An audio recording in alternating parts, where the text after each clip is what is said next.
Dengan mempelajari Sirah Nabawiyah, maka makin menambah kecintaan kepadanya. Semoga yang subscribe juga dimudahkan jalannya menuju surga. Silahkan tekan tombol like supaya postingan ini semakin tersebar. Dan tulis doa serta hajat pemirsa di kolom komentar. Semoga semakin banyak yang mengaminkan, maka semakin cepat terkabul. Nabi Sulaiman alaihi salam adalah manusia terkaya sepanjang sejarah kehidupan manusia di muka bumi. Dalam beberapa kitab suci seperti Al-Quran, Alkitab, dan Injil, Nabi Sulaiman alaihi salam dijelaskan sebagai manusia terkaya yang pernah hidup di muka bumi. Tidak ada satupun manusia yang bisa mengalahkan total kekayaannya hingga hari kiamat tiba. Para arkeolog telah menemukan situs peninggalan sejarah Islam yang mengungkap total kekayaan Nabi Sulaiman alaihi salam. Erez bin Yosef, seorang profesor sekaligus peneliti, ia menyatakan bahwa 3.000 tahun yang lalu Nabi Sulaiman alaihi salam diperkirakan memiliki kekayaan senilai 2,2 triliun US dollar. Dan apabila dikonversikan dengan nilai mata uang dolar hari ini, jika dirupiahkan, maka nilainya setara dengan 32.891.870 triliun rupiah. Profesor itu juga menjelaskan bahwa kekayaan Nabi Sulaiman alaihi salam berasal dari dua sumber, yakni istana kerajaan dan tambang tembaga. Nilai itu berkali-kali lipat lebih banyak dari total kekayaan negara Indonesia yang hanya mencapai 11.454 triliun per 30 Desember 2021. Nabi Sulaiman alaihi salam memiliki beberapa mukjizat. Di antaranya adalah dapat berbicara dengan bahasa binatang. Beliau dapat memerintah mereka untuk melakukan sesuatu. Beliau juga dapat mengendalikan besar kecilnya tekanan angin dan dapat mengatur ke arah mana angin akan berhembus. Sehingga dengan itu Nabi Sulaiman dapat memanfaatkan angin sebagai kendaraannya dan juga kendaraan tentaranya. Nabi Sulaiman juga bisa melunakkan besi dan membentuknya menjadi pakaian perang yang anti tusukan senjata tajam. Nabi Sulaiman juga memimpin para jin. Mereka tunduk dan patuh pada perintah Nabi Sulaiman alaihi salam. Tidak hanya setan, iblis laknatullah yang merupakan makhluk pembangkang dapat dibuat tunduk bertekuk lutut pada perintah-perintah Nabi Sulaiman. Nabi Sulaiman bisa melakukan teleportasi, yaitu berpindah dari suatu tempat ke tempat yang lain dalam waktu singkat. Peristiwa itu dibuktikan dengan pemindahan singgasana Ratu Balqis atas perintah Nabi Sulaiman. Nabi Sulaiman dikenal sebagai raja yang adil dan bijaksana.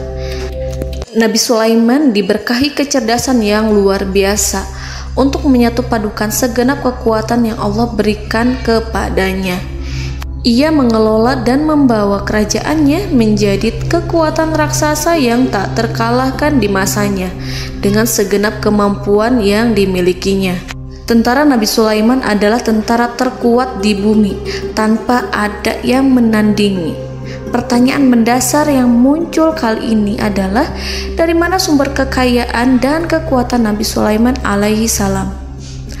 Untuk mendapat jawaban dari pertanyaan itu, simak video ini sampai akhir. Sebelum itu, mari bantu channel ini terus berkembang dengan cara subscribe dan nyalakan tanda loncengnya. Berikan komentar yang positif dan berikan like serta share video ini. Bismillahirrahmanirrahim. Sungguh kami benar-benar telah menganugerahkan ilmu kepada Daud dan Sulaiman. Keduanya berkata, segala puji bagi Allah yang melebihkan kami dari kebanyakan hamba-hambanya yang mukmin. Sulaiman telah mewarisi Daud dan dia berkata, wahai manusia, kami telah diajari untuk memahami bahasa burung dan kami dianugerahi segala sesuatu. Sesungguhnya semua ini benar-benar karunia yang nyata. Quran Surat An-Naml ayat 15-16.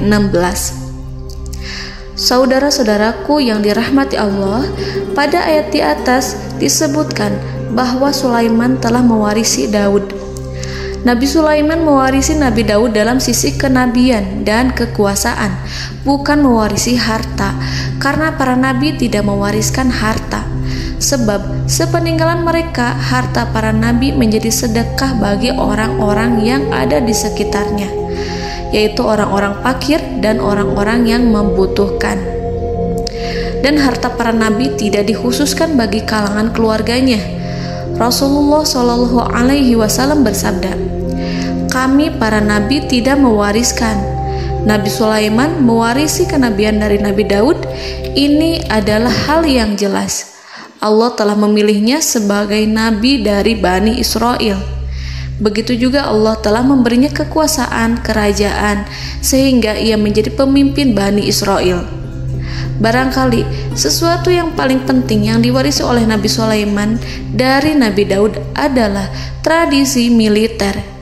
Kemajuan militer yang dahsyat telah berpindah kepada Nabi Sulaiman. Nabi Daud sebenarnya adalah seorang pengembala kambing yang sangat miskin, tetapi seiring dengan perjalanan waktu, ia menjadi komandan pasukan tiada tanding. Nabi Daud alaihi salam mengetahui bahwa kekuatan hakiki yang mengatur alam semesta adalah kekuatan Allah.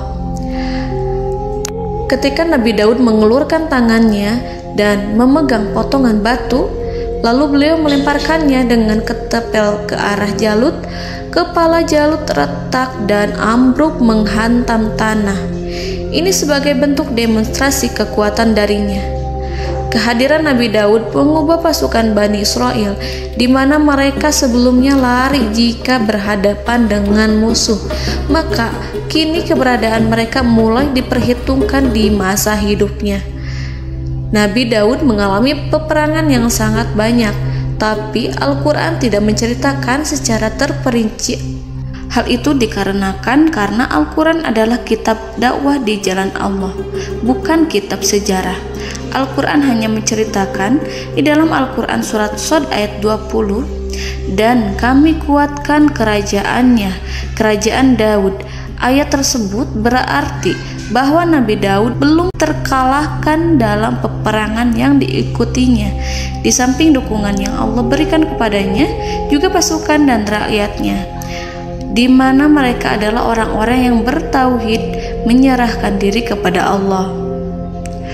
Allah Subhanahu wa Ta'ala mengajarkan kepada Nabi Daud hal-hal yang menjadikan pasukannya memiliki keistimewaan yang dengannya mereka dapat mengalahkan pasukan-pasukan lain, pasukan-pasukan besar yang ada di bumi pada saat itu. Allah Subhanahu wa Ta'ala berfirman dalam surat Saba ayat 10, "Dan kami telah melunakkan besi untuknya." Baju besi mungkin akan menjadi masalah dalam benak kita. Ketika orang-orang yang berperang, baju besi cukup mengganggu gerakan mereka. Kita bisa membayangkan ketika ada dua orang berperang, salah satu dapat bergerak bebas, sementara yang lainnya tidak leluasa bergerak karena tertahan dengan pakaiannya.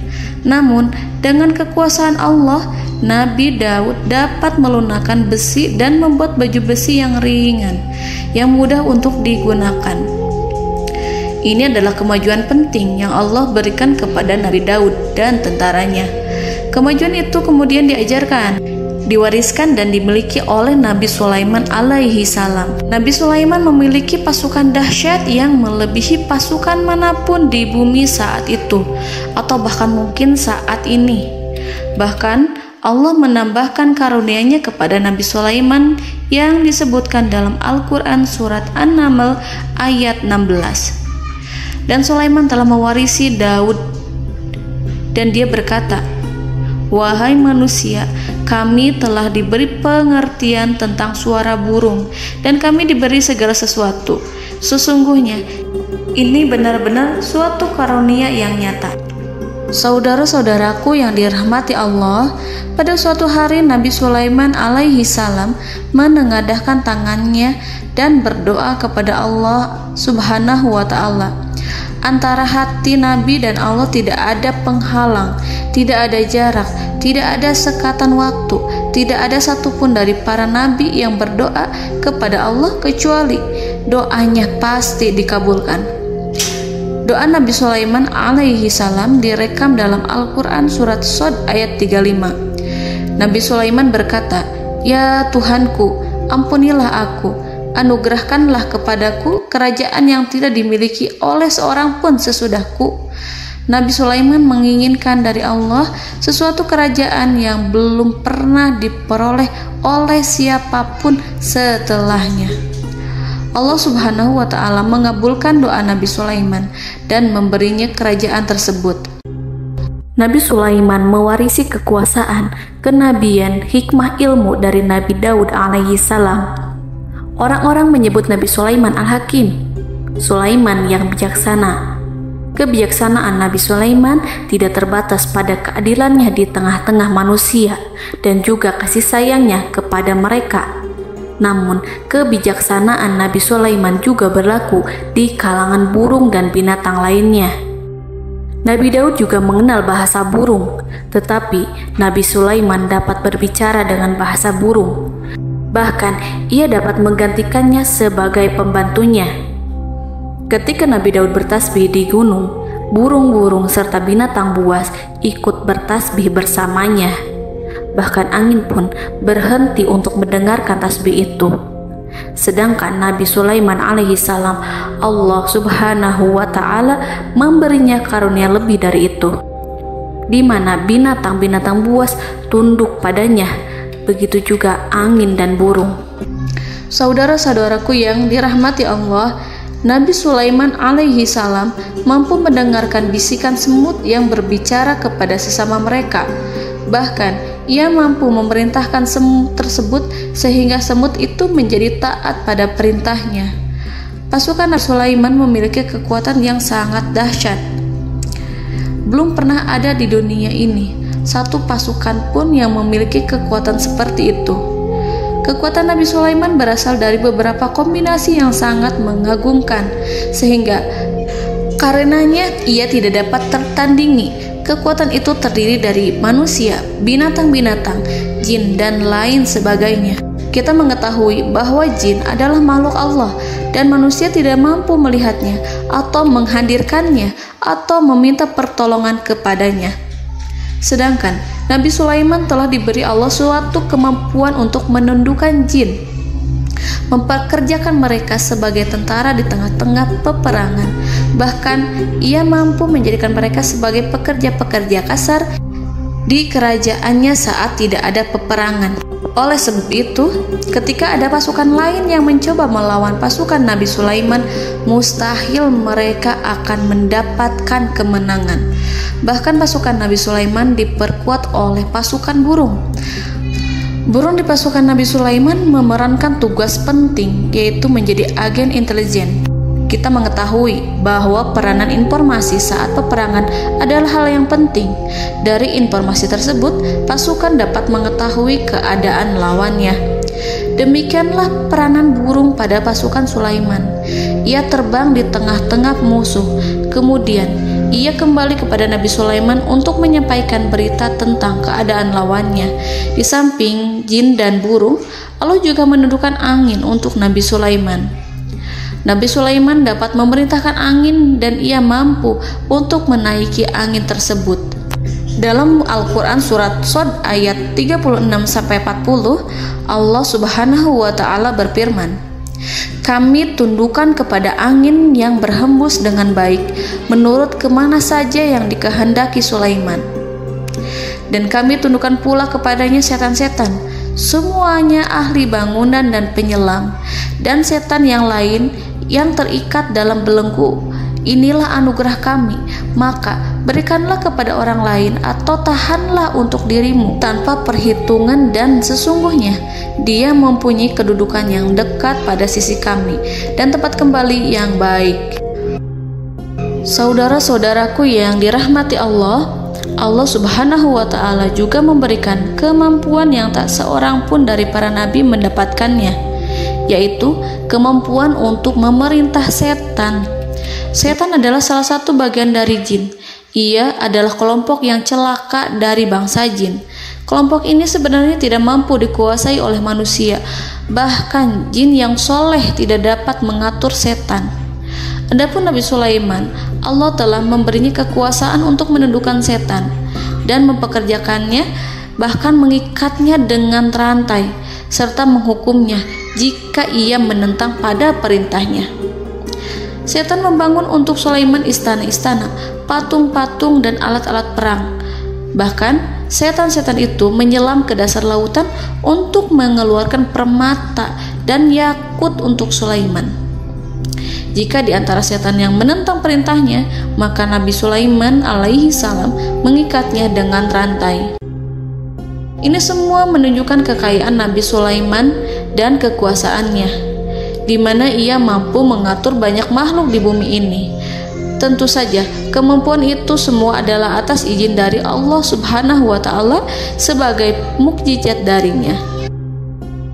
Allah Subhanahu wa Ta'ala berfirman dalam Al-Quran surat Saba ayat 12, dan sebagian dari jin adalah yang bekerja di hadapannya di bawah kekuasaannya dengan izin Tuhannya, dan siapa yang menyimpang di antara mereka dari perintah kami, maka kami rasakan kepadanya azab neraka yang apinya menyala-nyala.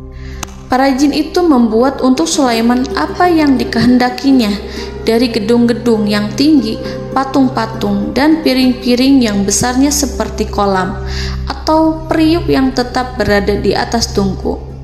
Saudara-saudaraku yang dirahmati Allah, Nabi Sulaiman yang bijaksana adalah penguasa yang tak tertandingi di muka bumi.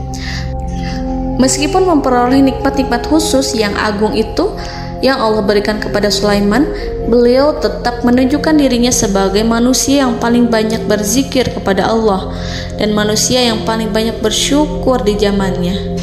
Saudara-saudaraku yang dirahmati Allah, sebagaimana Allah Subhanahu wa Ta'ala memberikan nikmat kepada ayahnya Nabi Daud alaihi salam, di mana ia mampu melunakkan besi, dan Allah mengajarinya bagaimana cara mencairkan besi, maka Nabi Sulaiman alaihi salam dapat memanfaatkan tembaga yang cair untuk peperangan.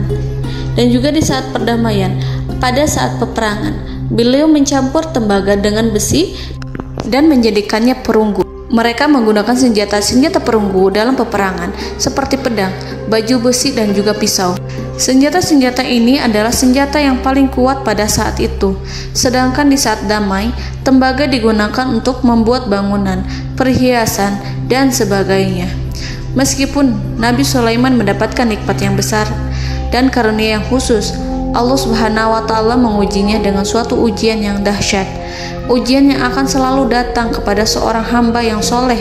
Ketika hamba itu mendapatkan kedudukan besar, maka ujiannya pun menjadi besar. Allah Subhanahu wa Ta'ala menguji Nabi Sulaiman dengan penyakit.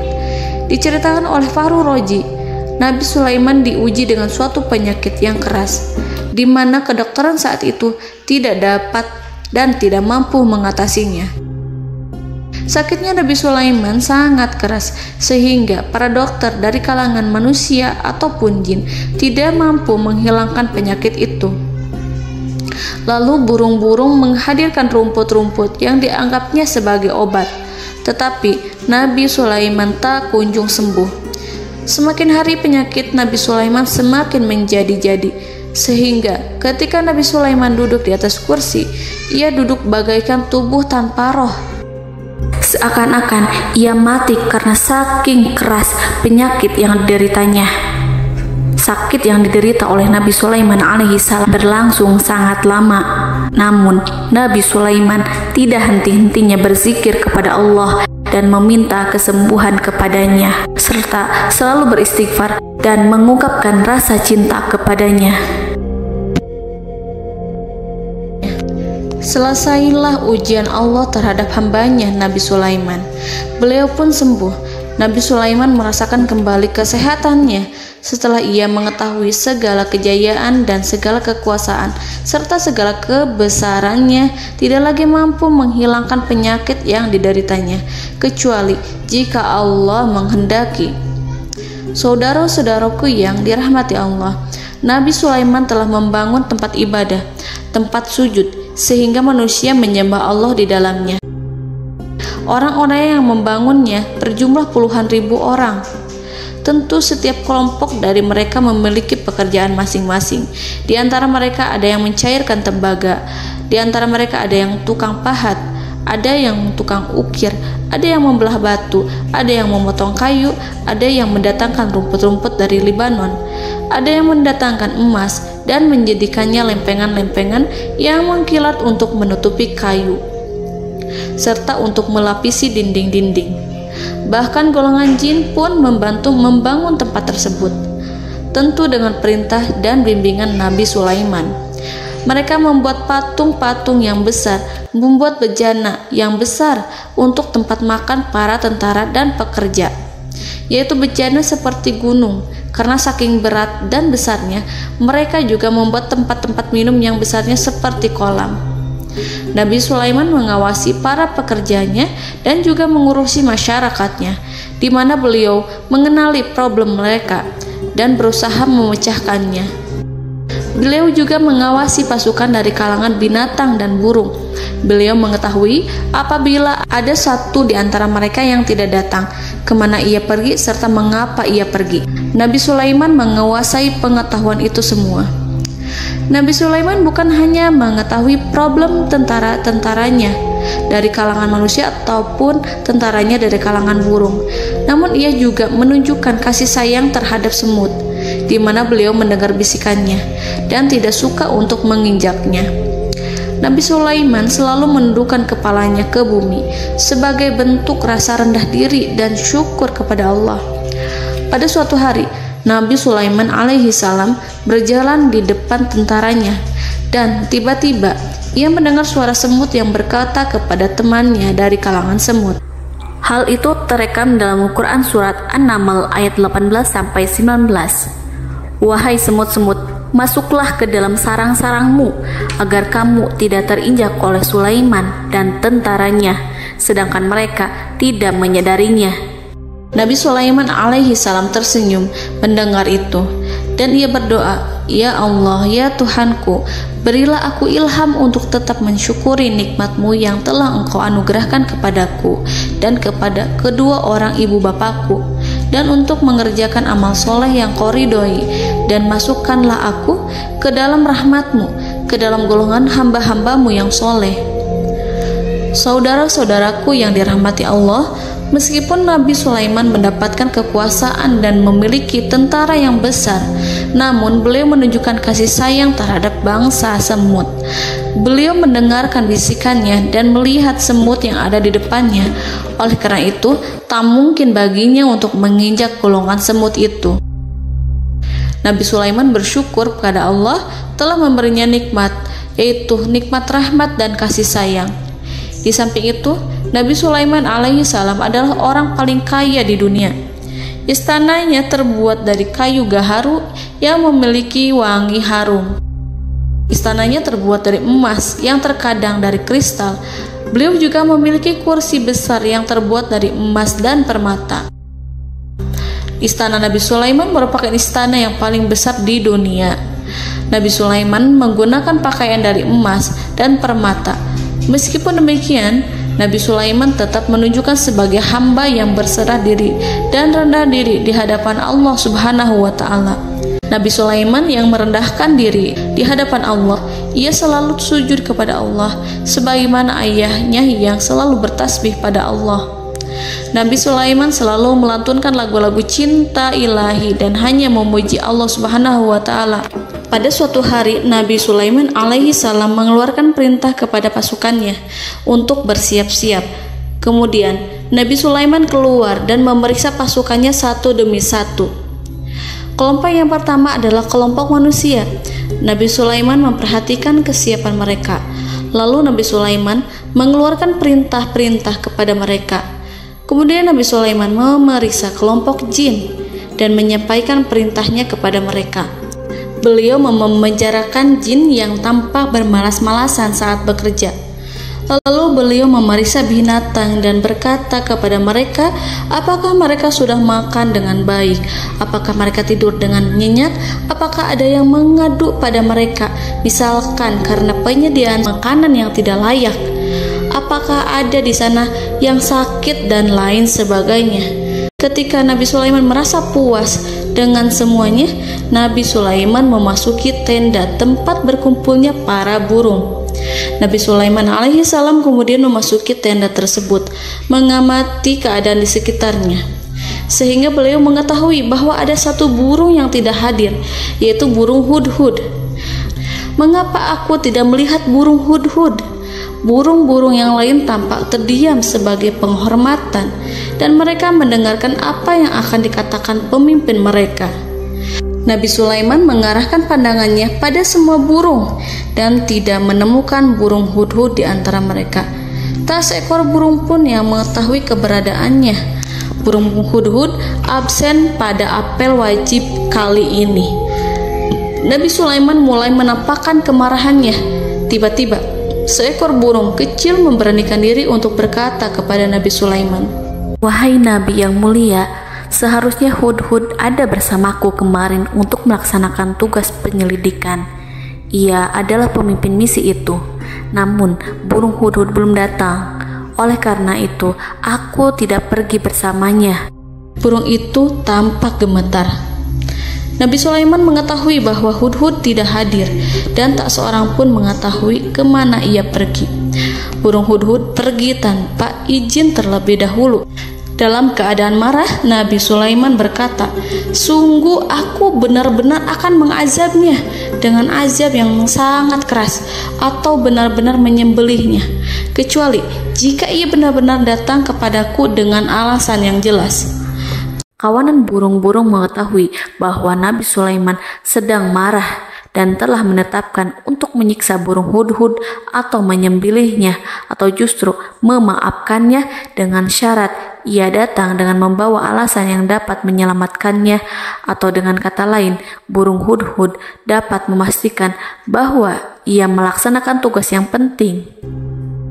Nabi Sulaiman menunjukkan kemarahan yang besar sehingga siapapun akan merasa takut kepada Nabi Sulaiman yang marah. Nabi Sulaiman kemudian pergi dari tempat burung tersebut. Nabi Sulaiman masih memikirkan keadaan burung hudhud. Seharusnya burung hudhud menjadi bagian penting dari badan intelijen.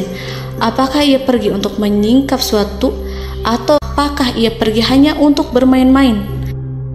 Nabi Sulaiman telah memperhatikan dan mengetahui bahwa burung hudhud adalah seekor burung yang cerdik dan juga fasih berbicara. Terkadang Nabi Sulaiman mendapati burung hudhud sedang bermain-main dan menunda-nunda pekerjaannya. Namun ketika Nabi Sulaiman melihatnya, burung hudhud memahami bahwa perbuatannya tidak benar. Oleh karena itu, ia tidak boleh menyampur adukan antara waktu serius dan waktu bermain. Tidak lama setelah itu, burung hudhud tiba di tempat para burung. Burung-burung yang lain berkata kepadanya, "Wahai hudhud, pergilah engkau ke tempat Nabi Sulaiman. Jika ia mengetahui bahwa engkau telah sampai, jiwamu benar-benar terancam." Mendengar itu, burung hudhud segera beranjak. Ia terbang menemui Nabi Sulaiman. Pada waktu itu, Nabi Sulaiman sedang duduk bersama tentaranya yang lain. Burung hudhud berdiri. Ia telah merencanakan untuk memulai pembicaraan dengan Nabi Sulaiman sebelum Nabi Sulaiman bertanya kepadanya kemana dia pergi. Ini sebagai bukti bahwa hudhud telah melaksanakan suatu tugas yang penting. Dalam Al-Quran Surat An-Naml ayat 22, burung hudhud berbicara, "Aku telah mengetahui sesuatu yang kamu belum mengetahuinya, dan kubawa kepadamu dari negeri Saba suatu berita penting yang diyakini seakan-akan burung hudhud hendak berkata, 'Aku adalah hudhud yang miskin, tapi aku mengetahui apa yang tidak engkau ketahui, dan aku telah datang kepadamu dari kerajaan Saba dengan membawa berita yang sangat penting.'" Nabi Sulaiman tampak terdiam menunggu hudhud menyelesaikan kisahnya. Dalam surat An-Naml ayat 23-24, burung hudhud berkata, Sesungguhnya aku menjumpai seorang wanita yang memerintah mereka. Dia dianugerahi segala sesuatu serta mempunyai singgasana yang besar. Aku mendapati dia dan kaumnya menyembah matahari selain Allah. Dan setan-setan telah menjadikan mereka memandang indah perbuatan-perbuatan mereka, lalu menghalangi mereka dari jalan Allah, sehingga mereka tidak mendapat petunjuk. Burung hudhud diam. Nabi Sulaiman merasa bahwa hudhud menunjukkan kepasihan lisannya. Nabi Sulaiman berkata dalam Quran surat An-Naml ayat 27 sambil menunjukkan senyum manisnya. Nabi Sulaiman berkata, "Akan kami lihat apakah kamu benar wahai hudhud, ataukah kamu termasuk orang-orang yang berdusta." Seakan-akan burung hudhud ingin mengatakan, "Aku tidak berbohong, wahai Nabi yang mulia." Namun diamnya Sulaiman membuat takut sehingga burung hudhud terdiam. Nabi Sulaiman terdiam karena berpikir, lalu ia memutuskan sesuatu setelah itu. Beliau melihat kepada lainnya dan meminta secari kertas. Nabi Sulaiman menulis surat singkat dan menyerahkannya kepada hudhud serta memerintahkan kepadanya seperti yang dikatakan dalam Quran surat An-Naml ayat 28. "Pergilah dengan membawa suratku ini, lalu jatuhkanlah kepada mereka, kemudian berpalinglah dari mereka, lalu perhatikanlah apa yang mereka bicarakan." Al-Quranul Karim hanya menceritakan dalam Quran surat An-Naml bagaimana perginya hudhud dan bagaimana ia menyerahkan surat itu. Lalu Al-Quran langsung menyebut keadaan kerajaan Balqis yang saat itu sedang membaca surat di depan para pembesar kerajaan dan para menterinya. Dalam Al-Quran surat An-Naml ayat 29-31 berkatalah Balqis, "Wahai pembesar-pembesar, sesungguhnya telah dijatuhkan kepadaku sebuah surat yang mulia. Sesungguhnya surat ini dari Sulaiman, dan sesungguhnya isinya dengan menyebut nama Allah yang Maha Pengasih lagi Maha Penyayang, bahwa janganlah kalian berlaku sombong terhadapku, dan datanglah kepadaku sebagai orang yang berserah diri." Saudara-saudaraku yang dirahmati Allah, dalam surat tersebut Nabi Sulaiman menyebutkan supaya mereka menyerahkan diri dan tunduk kepada perintah Nabi Sulaiman. Nabi Sulaiman memerintahkan agar mereka meninggalkan penyembahan terhadap matahari. Nabi Sulaiman tidak mempersoalkan akidah mereka dan tidak memuaskan mereka dengan apapun. Nabi Sulaiman hanya memerintahkan bahwa ia berada di atas kebenaran. Bukankah ia didukung kekuatan yang berlandaskan keyakinan yang dimilikinya? Nabi Sulaiman hanya memerintahkan mereka agar tunduk dan patuh kepadanya. Ratu Sabak menyampaikan surat tersebut di tengah-tengah kaumnya. Dalam Quran surat An-Naml ayat 32 dijelaskan, "Dan berkatalah Balqis, wahai para pembesar, berilah aku pertimbangan dalam urusanku ini. Aku tidak pernah memutuskan sesuatu persoalan sebelum kamu berada dalam majelisku." Saudara-saudaraku yang dirahmati Allah, para pembesar istana Balqis menentang surat tersebut. Isi surat itu membangkitkan kesombongan kaum Sabak, di mana mereka merasa lebih kuat. Mereka mengetahui bahwa di sana ada seorang yang mencoba menentang mereka dan mengisyaratkan peperangan kepada mereka. Lalu ia meminta kepada mereka untuk memenuhi syarat-syaratnya sebelum terjadinya peperangan dan kekalahan. Dalam surat An-Naml ayat 33, mereka menjawab, "Kita adalah orang-orang yang memiliki kekuatan dan juga memiliki keberanian yang sangat besar dalam peperangan. Dan keputusan berada di tanganmu, wahai rajaku. Maka pertimbangkanlah apa yang akan kamu perintahkan." Saudara-saudaraku yang dirahmati Allah, para pembesar kaum Sabak seakan ingin berkata, "Kita siap untuk melaksanakan perang." Tampaknya ratu itu memiliki kebijakan yang lebih baik dari pembesar kaumnya. Surat Sulaiman itu membuatnya berpikir lebih jernih dan lebih berhati-hati. Ia berusaha sebisa mungkin menghindari peperangan. Ratu itu berpikir dalam tempo yang lama. Nama Sulaiman tidak diketahuinya dan ia pun belum pernah mendengarnya. Oleh karena itu, Ratu kaum Sabak tidak mampu mengetahui dan mendeteksi seberapa besar kekuatan Nabi Sulaiman. boleh jadi Nabi Sulaiman memiliki kekuatan yang dahsyat sehingga ia mampu memerangi kekuasaannya dan mengalahkannya. Kemudian ratu memperhatikan apa yang ada di sekelilingnya. Ia melihat kemajuan masyarakatnya dan juga kekayaannya. Barangkali ia mengira bahwa Nabi Sulaiman iri terhadap kemajuan dan kekayaannya itu, sehingga Nabi Sulaiman ingin menyerangnya. Setelah mempertimbangkan isi surat Nabi Sulaiman dengan cermat, Ratu Saba memilih untuk tidak bersikap ceroboh dan bodoh. Ratu lebih suka untuk menggunakan bahasa kelembutan. Ia mengirim kepada Nabi Sulaiman suatu hadiah yang besar. Ratu mengira bahwa Nabi Sulaiman seorang yang ambisius, yang boleh jadi ia telah mendengar tentang kekayaan kerajaan Saba. Para utusan pergi dengan membawa hadiah dari Ratu Saba. Ratu berharap agar mereka dapat memasuki kerajaan Nabi Sulaiman dan akan mengetahui kondisi kerajaannya. Saat mereka pulang, Ratu ingin mendengar secara langsung dari mereka tentang bagaimana keadaan kaum Nabi Sulaiman dan pasukannya. Setelah mendapatkan informasi yang cukup, maka Ratu Balqis dapat membuat sesuatu keputusan yang tepat. Ratu menyembunyikan apa yang terlintas dalam pikirannya, lalu ia berbicara kepada pembesar istananya bahwa ia dapat menyingkap niat jahat Raja Sulaiman melalui cara mengirimkan hadiah kepadanya. Ratu lebih memilih cara tersebut dan menunggu reaksi dari Nabi Sulaiman. Ratu berhasil memuaskan para pembesar istana, dan untuk sementara ia menghilangkan ide untuk berperang. Karena para raja jika menyerang suatu desa, maka pemimpin desa tersebut adalah orang yang paling banyak mendapatkan kehinaan. Akhirnya, para pembesar kaumnya merasa puas dengan pikiran Ratu Balqis.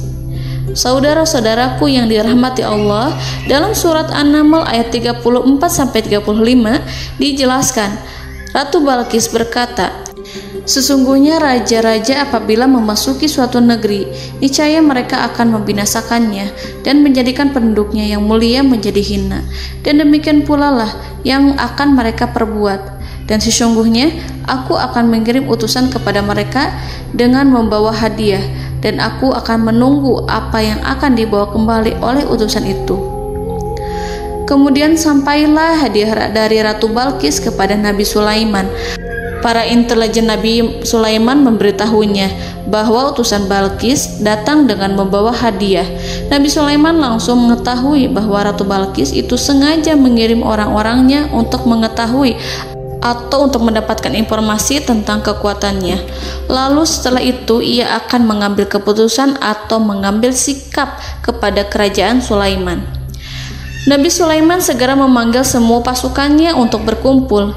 Utusan Balqis segera memasuki istana Nabi yang dipenuhi dengan pasukan yang besar bersenjata. Melihat itu, utusan Ratu Balqis tercengang dan terkejut ketika mereka melihat kekayaan yang mereka bawa tidak ada apa-apanya dibandingkan dengan kerajaan Nabi Sulaiman. Hadiah mereka tampak tidak berarti. Emas yang mereka bawa tampak tidak memiliki makna saat mereka memasuki istana Nabi Sulaiman yang terbuat dari kayu-kayu pohon gaharu yang mengeluarkan bau yang harum serta dihiasi dengan emas permata. Para utusan Ratu Balqis berdiri bersama Nabi Sulaiman dan menyaksikan bagaimana Nabi Sulaiman mengendalikan pasukannya. Kemudian mereka mulai berpikir tentang kekuatan dan kualitas pasukan Nabi Sulaiman. Betapa kagetnya mereka ketika melihat di tengah-tengah pasukan itu terdapat singa, burung, dan tentara dari kalangan manusia yang mampu terbang. Mereka pun sadar bahwa mereka di hadapan pasukan yang tiada tandingannya. Selesailah demonstrasi pasukan Nabi Sulaiman. Kemudian para utusan ratu dipersilahkan maju ke tempat hidangan makanan. Para utusan itu sangat terkejut ketika melihat berbagai macam makanan dari penjuru dunia ada di depannya. Dan di antara makanan itu terdapat pula makanan yang biasa ditemukan di negeri mereka. Tetapi mereka melihat bahwa makanan itu memiliki rasa yang lebih istimewa. Selain itu, piring-piring yang ada di depan mereka terbuat dari emas dan mereka dilayani oleh laki-laki yang berhias dengan emas. Di meja makan itu terdapat burung, ikan laut, dan berbagai macam daging yang mereka tidak mampu lagi membedakan daging apa itu. Nabi Sulaiman tidak makan bersama mereka, tapi beliau makan dengan menggunakan piring yang terbuat dari kayu. Beliau memakan roti yang kering yang dicampur dengan minyak. Inilah makanan yang dipilih Nabi Sulaiman. Makan bersama mereka dalam keadaan diam, mereka merasa kehadiran Nabi Sulaiman menciptakan suatu wibawa yang luar biasa. Selesai perjamuan itu, lalu dengan sangat malu mereka menyerahkan hadiah dari Ratu Balqis kepada Nabi Sulaiman. Hadiah itu berupa emas yang bagi mereka hadiah itu sangat bernilai tinggi. Tapi di sini hadiah itu tampak kecil di hadapan kekayaan Nabi Sulaiman yang sangat mengagumkan. Nabi Sulaiman memperhatikan hadiah dari Ratu Balqis itu dan berkata dalam Quran surat An-Naml ayat 36, "Maka apa yang diberikan Allah kepadaku lebih baik daripada apa yang diberikannya kepadamu, tetapi kamu merasa bangga dengan hadiahmu." Saudara-saudaraku, Raja Sulaiman menyingkap dengan kata-katanya yang singkat itu penolakannya terhadap hadiah mereka. Ia memberitahu utusan itu bahwa ia tidak menerima hadiah tersebut. Ia tidak merasa puas dengan hadiah itu. Yang membuatnya puas hanyalah, janganlah kalian berlaku sombong terhadapku dan datanglah kepadaku sebagai orang-orang yang berserah diri. Lalu Nabi Sulaiman berkata kepada mereka dengan pelan. Hal itu diabadikan dalam Al-Quran surat An-Naml ayat 37. "Kembalilah kepada mereka, sungguh kami akan mendatangi mereka dengan bala tentara yang mereka tidak kuasa melawannya. Dan pasti kami akan mengusir mereka dari negara itu, yaitu negeri Saba, dengan terhina.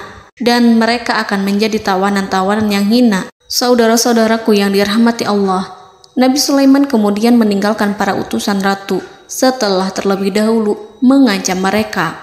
Para utusan itu berharap agar Nabi Sulaiman mau menunggu kunjungan Ratu Balqis yang akan membawa misi perdamaian. Akhirnya, sampailah para utusan Ratu Balqis ke negeri Saba. Mereka segera menuju istana sang ratu. Mereka memberitahu bahwa negeri mereka ada di ujung tanduk. Mereka menceritakan kepada ratu tentang kekuatan Nabi Sulaiman dan tidak mungkin bagi mereka mampu melawannya.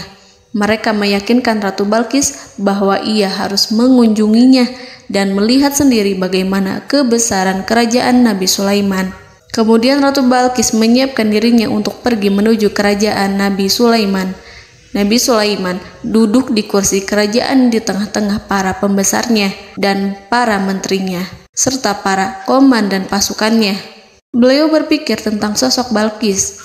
Nabi Sulaiman mengetahui bahwa Balqis menuju tempatnya. Balqis dikelilingi rasa takut. Nabi Sulaiman berpikir sejenak tentang bagaimana matahari disembah.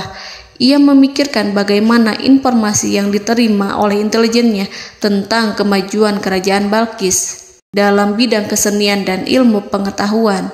Nabi Sulaiman bertanya kepada dirinya sendiri, apakah kemajuan menjadi penghalang untuk mengetahui kebenaran? Apakah ratu itu senang dengan kekuatan yang dicapainya? Dan ia membayangkan bahwa kekuatannya adalah segalanya. Dengan kemajuan yang dimilikinya, Nabi Sulaiman ingin membuat kejutan agar ratu mengetahui bahwa Islam yang diyakini oleh Nabi Sulaiman adalah satu-satunya yang mampu mendatangkan kemajuan dan kekuatan yang hakiki, sehingga ia dapat membandingkan antara keyakinannya dalam menyembah matahari beserta kemajuan yang dicapainya dengan keyakinan Nabi Sulaiman beserta kemajuan yang diraihnya. Saudara-saudaraku yang dirahmati Allah, para mata-mata Nabi Sulaiman telah memberitahunya bahwa hal yang sangat disegani dan dikagumi oleh kaum Balqis adalah kerajaan Saba, yaitu singgasana Ratu Balqis. Singgasana itu terbuat dari emas dan batu delima. Singgasana tersebut dijaga oleh penjaga yang sangat disiplin, di mana mereka tidak pernah lalai sedikit pun. Oleh karena itu, sangat tepat apabila Nabi Sulaiman menghadirkan singgasananya di sini, di kerajaannya. sehingga ketika ratu tiba, maka ia dapat duduk di atasnya. Nabi Sulaiman ingin membuat kejutan kepadanya dan menunjukkan bahwa kemampuannya tersebut yang berlandaskan pada keislaman. Nabi Sulaiman melakukan yang demikian itu dengan harapan agar si ratu tunduk kepadanya. Ide itu terlintas dalam diri Nabi Sulaiman. Lalu ia mengangkat kepalanya dan menoleh kepada anak buahnya. Hal itu diabadikan dalam Quran Surat An-Naml ayat 38. Wahai para pembesar, siapakah di antara kamu sekalian yang sanggup membawa singgasananya kepadaku sebelum mereka datang kepadaku sebagai orang-orang yang berserah diri? Saudara-saudaraku, perhatikanlah ungkapan pikiran Nabi Sulaiman tersebut. Semua pemikirannya berkisar tentang keislaman para penyembah matahari, tentang bagaimana beliau dapat memberikan petunjuk kepada mereka di jalan Allah. Yang pertama menjawab pertanyaan Nabi Sulaiman adalah jin Ifrit. Dalam Quran Surat An-Naml ayat 39, berkatalah Ifrit yang cerdik dari golongan jin, "Aku akan datang kepadamu dengan membawa singgasana itu sebelum kamu berdiri dari tempat dudukmu. Sesungguhnya aku benar-benar kuat untuk membawanya, lagi dapat dipercaya." Nabi Sulaiman berdiri dari tempat duduknya. Setelah 1 jam atau 2 jam, jin itu berjanji kepadanya untuk menghadirkan singgasana Balkis. Sebelum itu, istana Nabi Sulaiman di Palestina, sedangkan istana Balkis terletak di Yaman. Antara singgasana tersebut dengan singgasana Nabi Sulaiman berjarak lebih dari ribuan mil. Barangkali pesawat yang cepat sekalipun yang kita kenal hari ini tidak akan mampu membawa dan mendatangkan istana itu dalam waktu 1 jam. Tetapi masalahnya di sini, berhubung dengan kekuatan jin yang serba misterius, Nabi Sulaiman tidak mengomentari sedikit pun terhadap apa yang dikatakan oleh Ifrit. Nabi Sulaiman tampak menunggu tanggapan lain yang mampu menghadirkan singgasana Balkis yang lebih cepat dari jin Ifrit. Nabi Sulaiman menoleh kepada seorang yang di sana, yang duduk di atas naungan. Hal itu diceritakan dalam Al-Quran Surat An-Naml ayat 40. Berkatalah seseorang yang mempunyai ilmu dari Alkitab, "Aku akan membawa singgasana itu kepadamu sebelum matamu berkedip." Maka tatkala Sulaiman melihat singgasana itu terletak di hadapannya, ia pun berkata, "Ini termasuk karunia Tuhanku untuk menguji aku. Apakah aku akan bersyukur atau mengingkari nikmatnya? Dan barang siapa yang bersyukur, maka sesungguhnya dia bersyukur untuk kebaikan dirinya sendiri. Dan barang siapa yang ingkar, maka sesungguhnya Tuhanku maha kaya lagi maha mulia." Saudara-saudaraku, belum lama seseorang yang mempunyai ilmu dari Alkitab menyatakan kalimatnya, sehingga singgasana itu tiba-tiba ada di depan Nabi Sulaiman, yang mampu menghadirkan singgasana itu lebih cepat dari kedipan mata. Al-Quranul Karim tidak menyingkap kepribadian seseorang yang menghadirkan singgasana itu. Al-Quran hanya menggarisi bahwa orang itu mempunyai ilmu dari Alkitab. Al-Quran tidak menjelaskan kepada kita apakah ia seorang malaikat ataukah manusia ataukah jin. Al-Quran sengaja tidak menyingkap hakikat kitab yang dimaksud. Saudara-saudaraku yang dirahmati Allah, setelah melihat singgasana itu, Nabi Sulaiman bersyukur kepada Allah. Ia mulai memperhatikan singgasana sang ratu. Singgasana tersebut merupakan simbol pembangunan dan juga kemajuan, tetapi tampaknya ia hanya sesuatu yang biasa saja jika dibandingkan dengan kekuasaan dan kebesaran ciptaan yang dibuat oleh manusia dan jin di kalangan istana Nabi Sulaiman. Nabi Sulaiman memikirkan dalam tempo yang sangat lama singgasana Ratu Balkis itu. Kemudian beliau memerintahkan agar singgasana itu diperbaiki, sehingga saat Ratu Balkis datang, dia akan mengujinya. Apakah Ratu Balkis dapat mengenali singgasananya ataukah tidak? Dalam Al-Quran Surat An-Naml ayat 41, Nabi Sulaiman berkata, "Ubahlah baginya singgasananya, maka kita akan melihat apakah dia mengenal ataukah dia termasuk orang-orang yang tidak mengenalnya." Saudara-saudaraku yang dirahmati Allah, Nabi Sulaiman memerintahkan agar dibangun istana yang akan digunakan untuk menyambut Ratu Balkis. Nabi Sulaiman memilih tempat di laut, dan ia memerintahkan agar dibangun suatu istana di mana sebagian besarnya terdiri dari air laut. Nabi Sulaiman memerintahkan agar lantainya itu terbuat dari kaca yang tebal dan kuat, sehingga orang-orang yang berjalan di atas istana itu akan dapat melihat di bawahnya ada ikan-ikan berwarna-warni yang berenang-renang. Dan mereka akan melihat rumput-rumput laut yang bergerak-gerak. Akhirnya, selesailah pembangunan istana itu. Saking bersihnya kaca lantainya, sehingga tampak di sana tidak ada kaca. Burung hudhud memberitahu Nabi Sulaiman bahwa Balqis telah sampai dekat kerajaannya. Kemudian Ratu Balqis datang. Al-Quran tidak menyebutkan keadaan Nabi Sulaiman saat menyambut Balqis, namun Al-Quran menunjukkan dua sikap Ratu Balqis. Yang pertama, bagaimana sikap Balqis ketika pertama kali melihat singgasananya yang datang mendahuluinya, padahal ia telah meninggalkan pengawalannya untuk tetap setia menjaga singgasananya itu. Keadaan kedua adalah keadaan di depan istana yang dibangun untuk penyambutan Balqis. Istana itu penuh dengan permata yang berenang-renang di bawahnya ikan-ikan. Dalam Quran Surat An-Naml ayat 42 dijelaskan, dan ketika Balqis datang, ditanyakanlah kepadanya, "Serupa inikah singgasanamu?" Balqis menjawab, "Seakan-akan singgasana ini adalah singgasanaku. Kami telah diberi pengetahuan sebelumnya, dan kami adalah orang-orang yang berserah diri." Saudara-saudaraku, pada dialek di atas, Balqis melihat singgasananya dan ia tercengang saat mengetahui bahwa itu adalah singgasana miliknya. Namun kemudian ia mulai ragu karena melihat tidak sepenuhnya itu singgasana miliknya. Jika itu benar-benar miliknya, lalu bagaimana ia datang mendahuluinya? Dan bila bukan singgasananya, maka bagaimana Sulaiman dapat meniru sepersis dan seteliti itu? Padahal Sulaiman tidak pernah sekalipun ke kerajaannya. Nabi Sulaiman berkata saat melihat Balqis mengamati singgasananya, "Apakah ini singgasanamu?" Balqis terlihat sangat kebingungan, namun setelah itu ia menjawab, "Sepertinya benar." Nabi Sulaiman berkata, "Kami telah diberi ilmu sebelumnya dan kami sebagai orang-orang muslim." Saudaraku yang dirahmati Allah, melalui pertanyaan Nabi Sulaiman ingin mengisyaratkan kepada Balqis agar ia membandingkan antara keyakinannya beserta ilmu yang dicapainya dengan keyakinan Nabi Sulaiman yang muslim beserta pengetahuan yang telah diraihnya.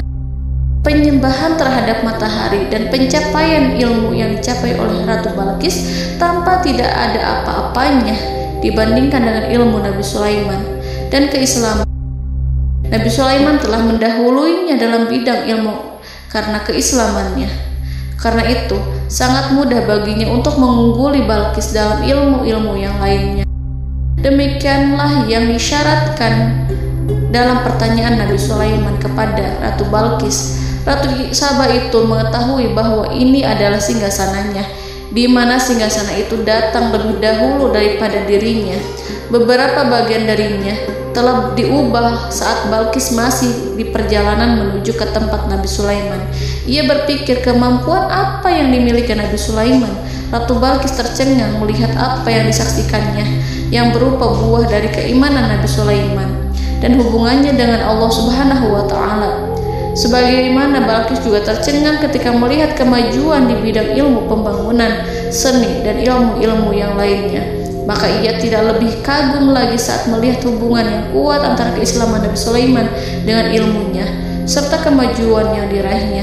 Dalam Al-Quran Surat An-Naml ayat 43 dijelaskan, dan apa yang disembahnya selama ini selain Allah mencegahnya untuk melahirkan keislamannya, karena sesungguhnya ia terdahulu termasuk orang-orang yang kafir.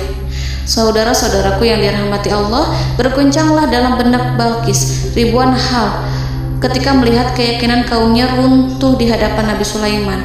Ia menyadari matahari yang disembahnya hanya merupakan ciptaan Allah, dan Allah lah yang menggerakkannya untuk hamba-hambanya.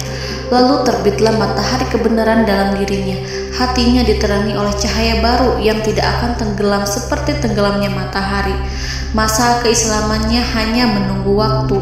Ratu Balqis memilih waktu yang tepat untuk mengumumkan keislamannya.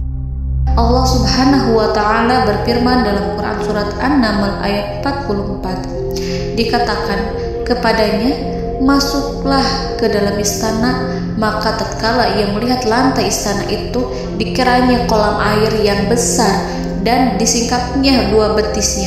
Berkatalah Sulaiman, sesungguhnya ia adalah istana licin yang terbuat dari kaca. Berkatalah Balqis, wahai Tuhanku, sesungguhnya aku telah berbuat zalim terhadap diriku dan aku berserah diri bersama Sulaiman kepada Allah Tuhan semesta alam. Saudara-saudaraku yang dirahmati Allah, dikatakan kepada Balqis, masuklah ke dalam istana. Ketika ia masuk, maka ia tidak menyaksikan adanya kaca, tetapi ia melihat air, sehingga ia mengira akan bersinggungan dengan air. Lalu ia menyingkapkan sedikit bajunya agar bajunya itu tidak basah. Nabi Sulaiman mengingatkannya tanpa melihatnya agar ia tidak khawatir terhadap pakaiannya, karena pakaiannya tidak akan basah sebab di sana tidak ada air. Itu sekedar kaca yang halus, yang saking halusnya sehingga ia tidak tampak.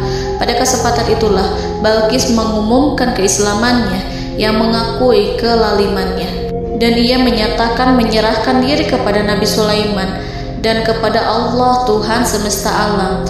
Lalu kaumnya pun mengikutinya dan mereka memeluk Islam. Balqis menyadari ia berhadapan dengan penguasa yang terbesar di bumi dan Nabi Allah yang mulia. Untuk pertama kalinya, wajah Sulaiman tampak dihiasi dengan senyuman yang menunjukkan kepuasannya sejak Balqis mengunjunginya. Demikianlah Nabi Sulaiman mewujudkan kejayaannya yang hakiki dan menyebarkan cahaya Islam di muka bumi. Saudara-saudaraku, Al-Quran tidak menyebutkan kisah Balqis setelah keislamannya. Para ahli tafsir mengatakan bahwa ia menikah dengan Nabi Sulaiman. Selain itu, ada yang mengatakan bahwa ia menikah dengan salah satu orang dekat Nabi Sulaiman. Ada juga yang mengatakan bahwa sebagian Raja Habasyah adalah keturunan dari buah perkawinan ini. Wallahu a'lam bishawab.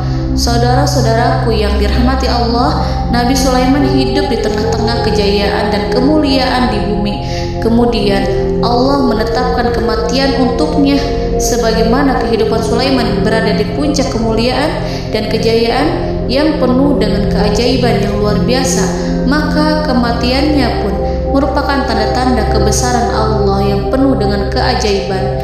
Demikianlah bahwa kematiannya sesuai dengan kehidupannya, sesuai dengan kejayaannya. Allah berfirman tentang kematian Sulaiman di dalam Al-Quran Surat Saba ayat 14. Maka tatkala kami telah menetapkan kematian Nabi Sulaiman, tidak ada yang menunjukkan kepada mereka kematiannya itu kecuali rayap yang memakan tongkatnya. Maka tatkala ia telah tersungkur, tahulah jin bahwa kalau sekiranya mereka mengetahui yang gaib, tentulah mereka tidak akan tetap dalam siksa yang menghinakan. Saudara-saudaraku, kemampuan Nabi Sulaiman untuk menundukkan jin dan mempekerjakan mereka serta hubungan mereka dengan semua itu menimbulkan fitnah di tengah-tengah manusia dalam hal tertentu. Kematian Nabi Sulaiman merupakan batasan jawaban terhadap fitnah ini. Kami tidak mengetahui siapa yang mengklaim bahwa jin mengetahui hal yang gaib. Apakah itu setan yang terkutuk, atau jin yang bodoh, atau manusia yang tertipu? Kami tidak mengetahui siapa yang bertanggung jawab terhadap tersebarnya isu yang keliru ini. Yang kita ketahui adalah bahwa hal tersebut adalah mempengaruhi sebagian manusia dan jin. Barangkali manusia berkata kepada diri mereka, selama jin melakukan perbuatan yang luar biasa ini, maka apa gerangan yang menjadikan mereka tidak mengetahui hal yang gaib itu? Manusia itu lupa bahwa kunci kegaiban berada di tangan Allah. Masalah ilmu gaib tidak akan mampu dikuasai oleh jin dan manusia.